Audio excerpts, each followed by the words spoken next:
Durante casi 20 años, Televisa se ha dedicado de manera seria y constante a investigar cómo puede colaborar a la redistribución de los bienes culturales en la sociedad mexicana.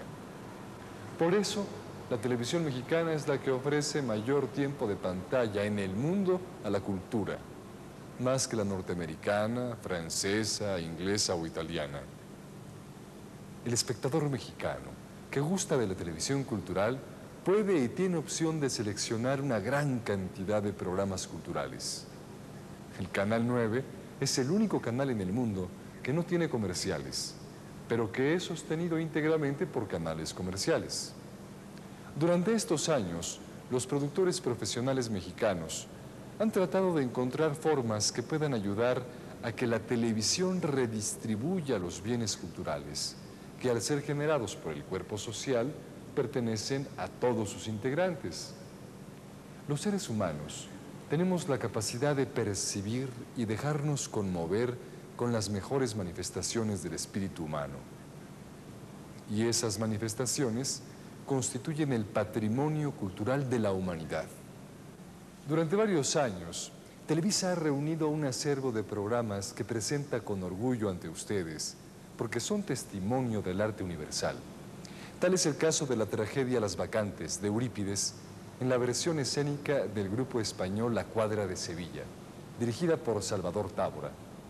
Este montaje singular de una obra griega igualmente única fue considerado como el mejor espectáculo del teatro español durante el año de 1987, y su presentación en México dentro del Festival Latino de Nueva York provocó enorme entusiasmo por parte del público y algunas divisiones de criterio entre los especialistas, como ocurre siempre que se hace una nueva versión de los textos clásicos. En esta ocasión se trata de Eurípides, el tercer coloso de la tragedia griega. Este hombre de genio no tuvo la vida heroica de Esquilo, ni la serena majestad de Sófocles, sus antecesores. Tampoco conoció en vida la gloria de sus rivales, y solo el tiempo lo coronó como perdurable de los portentosos talentos que le dieron forma y contenido al teatro helénico. Eurípides escribió 92 obras, de las cuales 17 son tragedias y 2 obras satíricas. Autor de Medea, Las Troyanas, Electra, Hécuba, Las Suplicantes, Eurípides rinde en Las Bacantes un homenaje al origen del teatro, que está en los ritos dionisiacos, en el culto de Baco, en la celebración de la sensualidad, la locura y la muerte.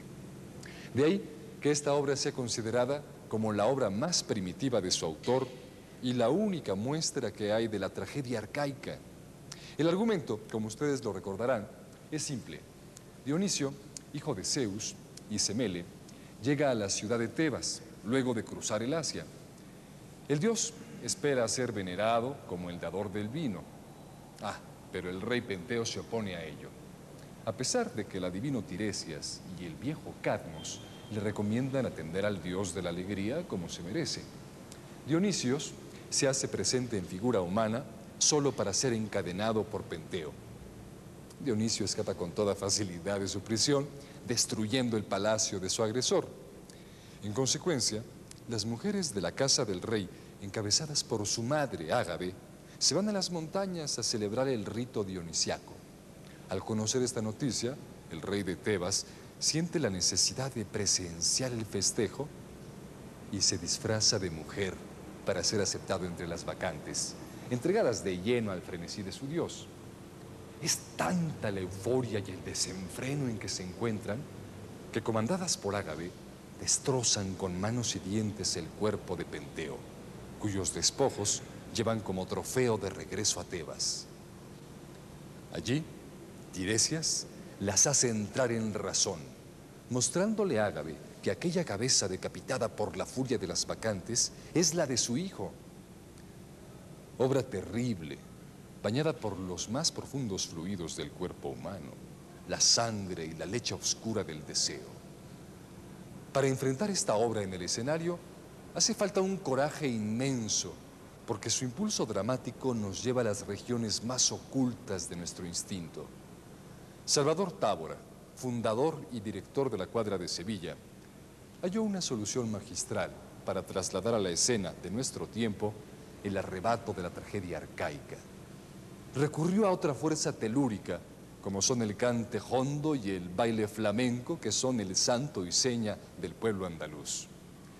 Ciertamente el texto ha sido modificado de varias maneras. Los puristas del punto y la coma deben recordar que el texto original se encontró mutilado y en tan malas condiciones que se tuvo que reescribir para entregar una obra completa. Lo mismo ha hecho Salvador Tábora. Ha tomado el tema original de Eurípides para presentarlo en el escenario como una tragedia moderna, con los elementos escenográficos, técnicos y visuales de nuestros días. ¿Cuál es el resultado? Esta respuesta es suya. Luego que vea, con la misma continuidad que en el teatro, esta original puesta en escena, usted tendrá la última palabra. Adelante, gocemos todos esta experiencia de la muerte y los sentidos.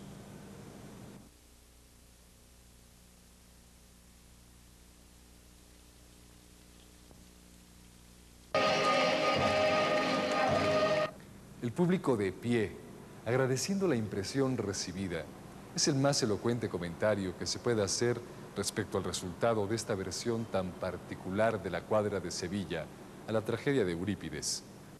Ahora que han visto ustedes este despliegue de imágenes y movimientos, podemos comentar que la cuadra se propuso desde su fundación la búsqueda de un lenguaje sonoro y visual, tan importante o más que la palabra. Como hemos visto, los recursos de Salvador Tábora como director de montaje son legítimos. No se trata de embaucar al espectador con trucos de feria, sino de utilizar elementos tan teatrales como la rueda en la que giran las bacantes o hijas de Baco, el dios del vino. Sin forzar la imagen real para acomodarla a nuestros deseos, podemos ver en esa rueda un objeto concreto que se presta para enriquecer la teatralidad de la acción dramática, y también un símbolo, en este caso el del destino, que no se detiene hasta cumplir su trágico fin. Otro recurso escénico que es sin duda un registro a lo largo de toda la obra, el chorro de vino y agua, que cumple esa doble función que ya mencionamos, la de llamar nuestra atención de una manera concreta y la de decirnos algo más que lo que estamos viendo. El vino es la sangre de Dionisios, el dios de la alegría, pero también del exceso. Quien bebe la sangre del dios enciende la suya, de tal manera que solo el sacrificio calma ese ardor de los sentidos. Tal es el teatro de nuestro tiempo, del que la cuadra de Sevilla es un extraordinario exponente. Por lo mismo, nos despedimos de ustedes satisfechos de haber compartido una de las grandes obras del repertorio universal, presentada con los ojos y la sensibilidad de nuestros contemporáneos. Por esta noche las luces se apagan y se vacía el teatro. Pero la aventura de la creación dramática continúa la próxima semana en este mismo programa.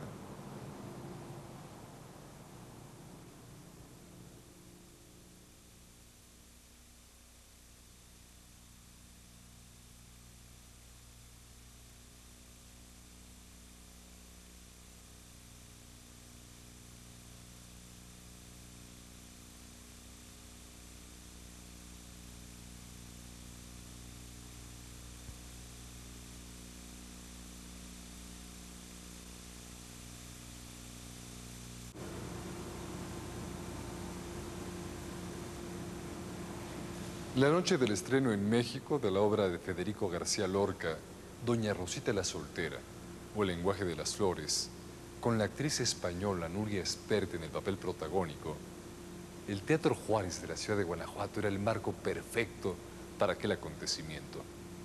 García Lorca participó gustoso en el estreno de su comedia, representada por primera vez por la ahora ya legendaria actriz Margarita Xirgu en el Teatro Principal de la ciudad de Barcelona, y quedó sumamente complacido con aquel fresco de la vida española, que abarca 3 épocas distintas. La obra comienza en los años relamidos de 1885, cuando Rosita tiene 20 abriles. El segundo acto sucede en los albores del siglo XX, el siglo de la modernidad. Y la obra se cierra algunos años antes de la Primera Guerra Mundial, cuando ya flota en el ambiente el agrio aroma de la fatalidad. Como sucede en otras obras del poeta granadino, el drama personal de Rosita deja ver una catástrofe mayor, que es la de un país que se encamina a la locura de la guerra civil. Aún en esta historia sobre la cursilería española, sobre la mojigatería y el ansia de gozar que deben reprimir las mujeres de aquel tiempo, se adivina una intención más amplia y honda, como es la de retratar el ánimo de todo un pueblo. Nuria Espert es actualmente la figura del teatro español con mayor proyección internacional, tan respetada en España como lo fue Margarita Xirgu, luego de ser considerada como la mujer número 1 en el teatro de España. La comediante catalana triunfó en Europa como directora de teatro y ópera. Cuando hizo Rosita, ya nos había deslumbrado con sus interpretaciones de Yerma y Fedra, dos personajes trágicos que no solo se prestan para desplegar toda la garra y el vigor de un intérprete, sino que exigen ese desbordamiento de los recursos actorales. En Rosita, por el contrario, todo es presencia, dulzura, silencio, espera, recogimiento. Son otros los que actúan, es decir, los que llevan la acción. La ama es otro de los deliciosos personajes populares de García Lorca. Una mujer franca, sin pelos en la lengua, la genuina voz de la calle. La tía es la mujer razonable, atenta de las buenas costumbres, sencilla y bondadosa, aunque igualmente formada en los prejuicios de su tiempo. Allí hay tela de dónde cortar, histrónicamente hablando.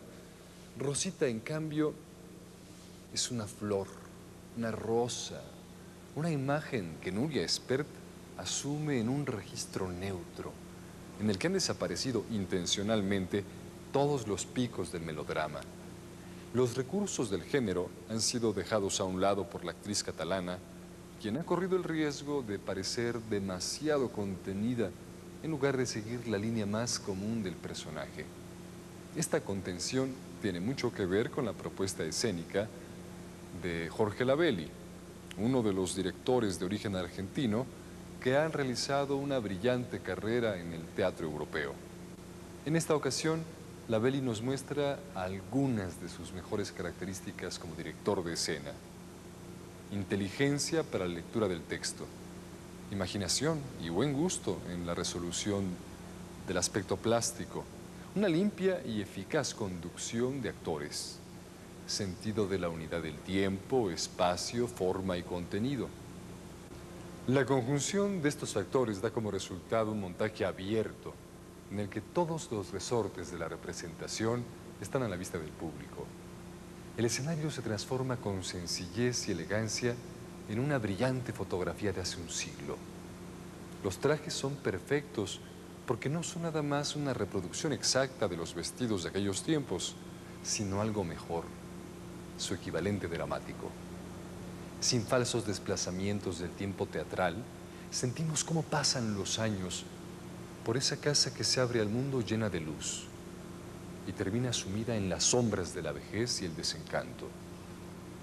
En la cuenta del director debemos anotar una ganancia enorme: la claridad y el buen tono con que nos deja escuchar la prosa poética de García Lorca. Una obra feliz, una interpretación afortunada y un montaje inteligente.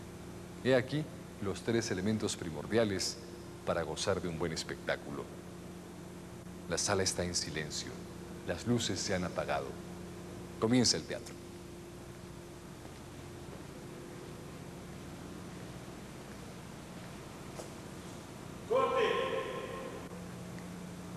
El primer comentario que se me ocurre luego de ver esta grabación de Doña Rosita la Soltera es que el teatro tiene sus propias convenciones, tanto para el manejo del tiempo como para la representación de los personajes. En el teatro, una misma actriz hace el papel de una jovencita de 20 años, que a lo largo de 1 hora y media debe transformarse en una mujer de 50 inviernos. En el teatro tradicional se acostumbra a resolver esta cuestión mediante la caracterización del personaje. Si la actriz es muy joven, hará sin ningún problema la parte de los 20 años y se irá envejeciendo con el maquillaje, las pelucas, conforme pasa el tiempo ficticio de la representación. Cuando esta transformación falsa del personaje se logra, se debe más al maquillista y al peluquero que al comediante. En el teatro contemporáneo se apuesta más bien por la capacidad histriónica del actor para conseguir esta transfiguración. Tal es el caso de Núria Esper, quien no ha querido hacer trucos ni con su cuerpo ni con su cara. García Lorca decía en 1936 que muchas mujeres maduras de España se iban a reconocer en esa rosa deshojada por el tiempo y el abandono. 50 años después, muchas cosas han cambiado en este sentido, pero el abandono y el desamor son los mismos. Tal vez la diferencia esté en que nuestras rositas no se hayan quedado solteras, aunque sí, igualmente solas. Con todo, no es la pena por estas mujeres desoladas lo que nos queda en el ánimo, ya que esta historia nos ha sido contada por un poeta de primer orden, representada por una compañía muy profesional y dirigida por un artista del teatro. Esto es importante, que hemos sido testigos de una excelente velada dramática. Hasta la próxima, que será igualmente buena. Buenas noches.